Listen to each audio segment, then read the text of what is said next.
Matthew chapter 14. At that time Herod the Tetrarch heard the reports about Jesus and said to his servants, "This is John the Baptist. He is risen from the dead. That is why miraculous powers are at work in him."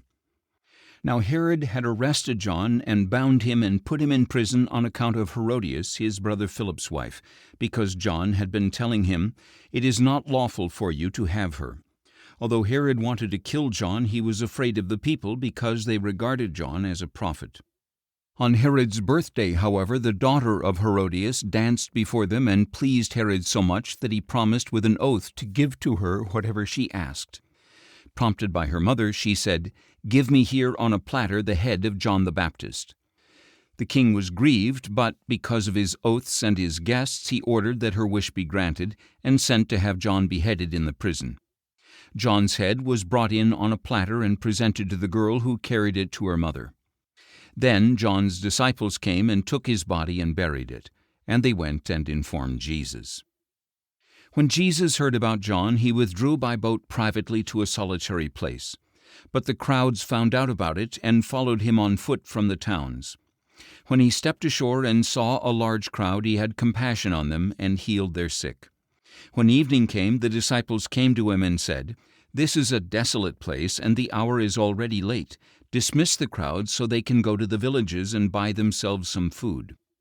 "They do not need to go away," Jesus replied. "You give them something to eat." "We have here only 5 loaves of bread and 2 fish," they answered. "Bring them here to me," Jesus said. And he directed the crowds to sit down on the grass. Taking the 5 loaves and the 2 fish, and looking up to heaven, he spoke a blessing. Then he broke the loaves and gave them to the disciples, and the disciples gave them to the people.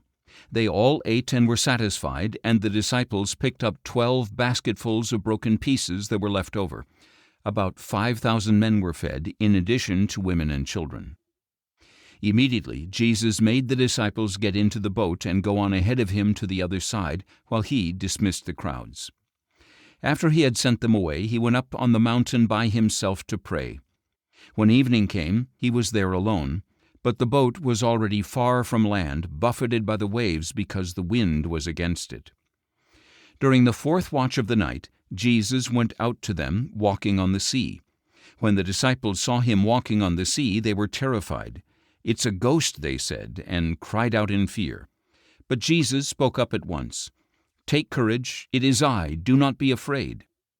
"Lord, if it is you," Peter replied, "command me to come to you on the water." "Come," said Jesus. Then Peter got down out of the boat, walked on the water, and came toward Jesus. But when he saw the strength of the wind, he was afraid, and beginning to sink, cried out, "Lord, save me!" Immediately Jesus reached out his hand and took hold of Peter. "You of little faith," he said, "why did you doubt?" And when they had climbed back into the boat, the wind died down. Then those who were in the boat worshipped him, saying, "Truly, you are the Son of God." When they had crossed over, they landed at Gennesaret. And when the men of that place recognized Jesus, they sent word to all the surrounding region. People brought all the sick to him and begged him just to let them touch the fringe of his cloak. And all who touched him were healed.